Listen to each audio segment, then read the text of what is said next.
क्या जो exit poll है वही एग्जैक्ट पोल बनता है, या फिर बीजेपी की तरफ से जो वादे, जो जनता को इरादे बताए गए, प्रधानमंत्री नरेंद्र मोदी का जो जादुई असर लोकसभा चुनाव में देखने को मिला, क्या वैसा ही देखने को मिलेगा? और अरुण कुमार आरजेडी से प्रवक्ता हमारे साथ जुड़े हैं। अरुण जी, आज दो महत्वपूर्ण राज्य जम्मू कश्मीर और हरियाणा, दोनों के आज जो चुनावी परिणाम है वो सामने आ जाएंगे, लेकिन इन सब के बीच जो एग्जिट पोल सामने आए हैं वो एग्जिट पोल थोड़ा आपके पक्ष में दिखाई जरूर देता है, लेकिन इन सब के बीच एग्जैक्ट पोल क्या आता है इस पर सबकी नजर टिकी हुई है। आप इन दोनों राज्यों के चुनाव परिणाम जो सामने आएंगे, जो रुझान सामने आएंगे, उस पर आपकी उम्मीदें कितनी है, क्या आपको लगता है?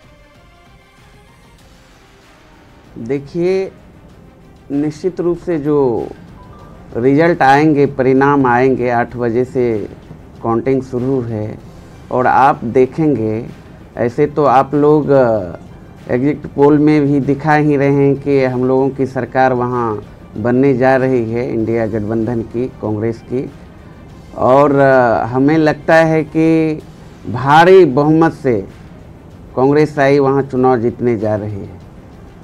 कह सकते हैं कि हमें लगता है कि अब 60-70 सीट के बीच हमें लगता है कि कांग्रेस आई वहाँ चुनाव जीतेगी और बुरी तरह भारतीय जनता पार्टी पराजित होगी, क्योंकि भारतीय जनता पार्टी ने लगातार वहाँ की जनता को छलने का काम किया है, ठगने का काम किया है। 10 साल में कुछ नहीं किया वहाँ की भारतीय जनता पार्टी की सरकार ने, जबकि डबल इंजन की सरकार थी। सिर्फ और सिर्फ जुमलाबाजी करने का काम किया, भाई भाई के बीच नफरत फैलाने का काम किया और तरह तरह का शगुफा छोड़ने का काम किया। जन सरोकार से जुड़े सवालों से कोई मतलब नहीं आपको इस वक्त रोकना बेरोजगारी चरम पर, महंगाई चरम पर। अगर बीजेपी की तरफ से जुमलेबाजी की गई है पिछले 10 सालों में, तो आपने इस बार कौन से ऐसे मुद्दों को जनता के बीच रखा है जिस पर विश्वास करते हुए जनता आपको वोट देगी? देखिए, सबसे पहली बात तो बेरोजगारी अहम। आपको पता होगा कि भारतीय जनता पार्टी की सरकार ने 2 लाख नौजवानों को नौकरी देने की बात कही थी, जो कि हवाई साबित हुई, और अग्निवीर जैसी योजना जो कि युवाओं के लिए घातक साबित हुई। एमएसपी की बात करें, किसानों को छलने का काम किया, एमएसपी नहीं देने का काम किया। कई सवाल हैं वहाँ, ज्वलंत मुद्दे, स्थानीय अलग अलग इलाके में देखेंगे तो वो अलग मुद्दा है। सबसे बड़ा तो महंगाई का है, बेरोजगारी का है, और बेरोजगारी से नौजवान वहाँ त्रस्त हैं। तो इस सवाल को लेकर कांग्रेस आई, मजबूती के साथ जनता के बीच जाने का काम किया। और चूंकि केंद्र में भी भारतीय जनता पार्टी की सरकार थी 10 साल से, वहाँ भी 10 साल से, उसके बावजूद भी वहाँ के नौजवानों के लिए वहाँ की सरकार ने कुछ नहीं करने का काम किया।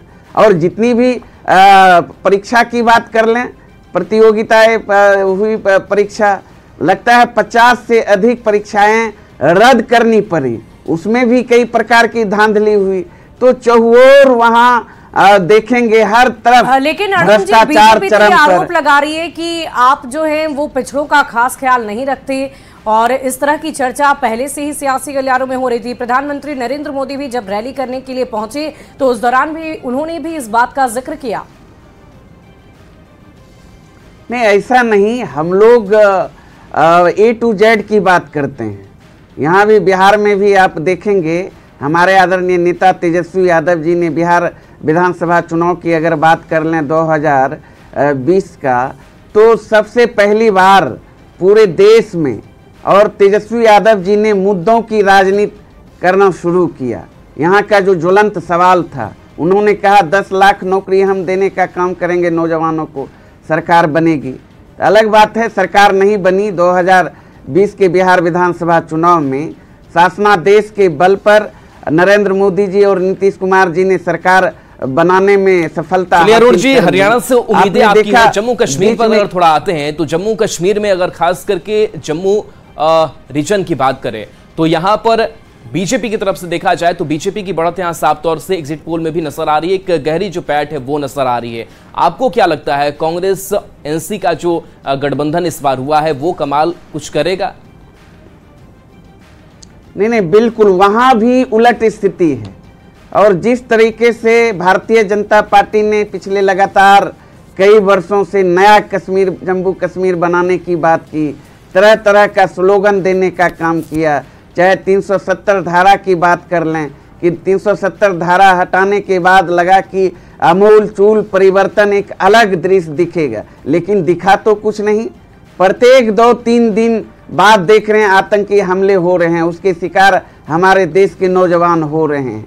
लेकिन सारा इनका जो था जुमला और तरह तरह का रणनीति फ्लॉप हुआ है भारतीय जनता पार्टी का। वहाँ भी कांग्रेस एनसी मिलके सरकार बनाने जा रही है और आप देखेंगे लेकिन एक बड़ा बदलाव भी दिखेगा, जहां पूरे देश में तिरंगा दिखता है, पहले कश्मीर का झंडा दिखा करता था, अब वो नहीं दिखेगा, उस जगह पर तिरंगा होगा। ये एक बदलाव अगर सामने आया है तो क्या बदलाव ये हमें एक्सेप्ट नहीं करना चाहिए? देखिए, बिल्कुल आपका कहना सही है, लेकिन सिर्फ अब दिखावटी, सजावटी, बनावटी बातें सत्ता के लिए नहीं होनी चाहिए। और जिस तरीके से भारतीय जनता पार्टी ने उस तरह की बात करने का काम किया है, तो भारतीय जनता पार्टी के डीएनए में ही है लोकतंत्र का विरोध, संविधान का विरोध, संवैधानिक मूल ढांचे पर हमला करना। देखिए, वहाँ ही चुनाव के पहले ही जो है 5 एमएलए को नियुक्त करने का काम किया, सरकार बनती उसके बाद होना था, तो अभी से ही तिक्रम शुरू कर दी है। लेकिन देश की जनता और जो प्रदेश की जनता है वहाँ की सारे चीज को समझ रही है। संविधान के अनुसार ये 5 मनोनीत विधायक का आना बिल्कुल सही है, तो क्या संवैधानिक प्रक्रिया को आप नहीं मानेंगे? नहीं, मैं मानता हूं, भारतीय जनता पार्टी नहीं मानती है। वो लगातार संवैधानिक प्रक्रिया पे हमला कर रही है, चोट पहुंचा रही है, लहूलुहान करने का काम कर रही है। ये तो चुनाव रिजल्ट के बाद आ जाना चाहिए ना, पहले का क्या मतलब है? कोई तुक नहीं है। लेकिन भारतीय जनता पार्टी चूंकि उसे लोकतंत्र पर भरोसा और विश्वास नहीं है, जोर तोड़ की गणित पर वो विश्वास करते हैं, इसीलिए चुनाव परिणाम आने के पहले इस तरह का वो रणनीति सोची समझी साजिश के तहत काम करने का काम किया। लेकिन उसके बावजूद भी किसी तरह का सफलता भारतीय जनता पार्टी को मिलने वाला नहीं है। चलिए, बिल्कुल। और भारतीय जनता पार्टी को लेकर के जो हरियाणा में माहौल दिखाई दे रहा है, जिसकी चर्चा हम लगातार कर भी रहे थे, आप भी कर रहे थे, चाहे वो कृषि कानून से जुड़े हुए मुद्दे हो या फिर जब से आंदोलन शुरुआत हुआ, एक माहौल आप लोगों के पक्ष में जरूर जाता हुआ दिखाई दिया। क्या ये लग रहा है कि ये सारे मुद्दे आप लोगों के पक्ष में जाएंगे और आप कांग्रेस जो है वो सत्ता में आएगी? देखिए, स्पष्ट बात है कि अब जो जनता है, जनता अब इधर उधर की बात करने वाले को करारा जवाब देने के लिए तैयार बैठी है। अब भावनात्मक मुद्दे, भावनात्मक नारे के सहारे आप राजनीति नहीं कर सकते हैं, कोई भी पार्टियां हो। लेकिन भारतीय जनता पार्टी को तो जन सरोकार के सवालों से कोई मतलब नहीं है, जन मुद्दों से कोई मतलब नहीं है। बेरोजगारी, महंगाई, पलायन, किसान का सवाल, इन सारे सवालों से कोई मतलब नहीं है। महिला सुरक्षा की बात कर लें, आप देखिए ना, पहलवान बेटियों के साथ जो अत्याचार हुआ, क्या उन्हें न्याय मिला?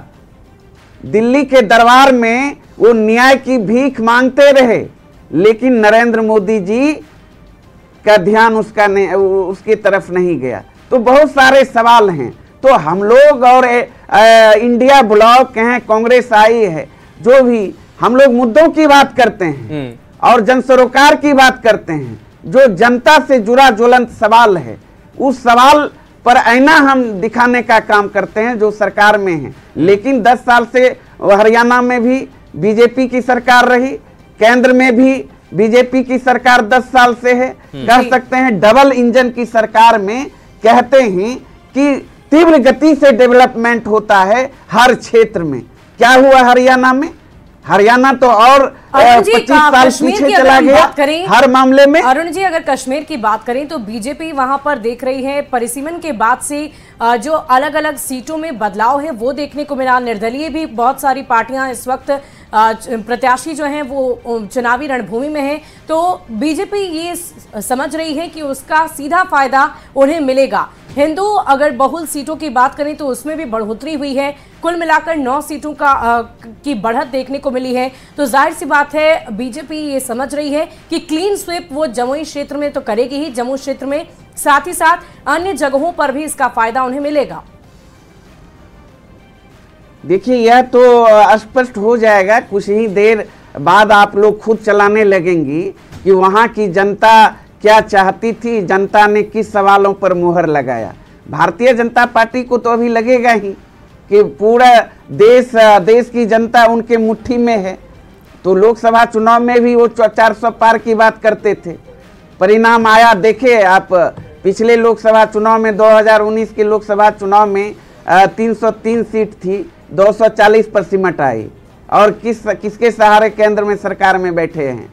तो ये कहने की जरूरत नहीं है। और जनता का जो जनादेश स्पष्ट कुछ ही देर आने वाले हैं, कुछ घंटों बाद, और भारतीय जनता पार्टी के खिलाफ जाएगा।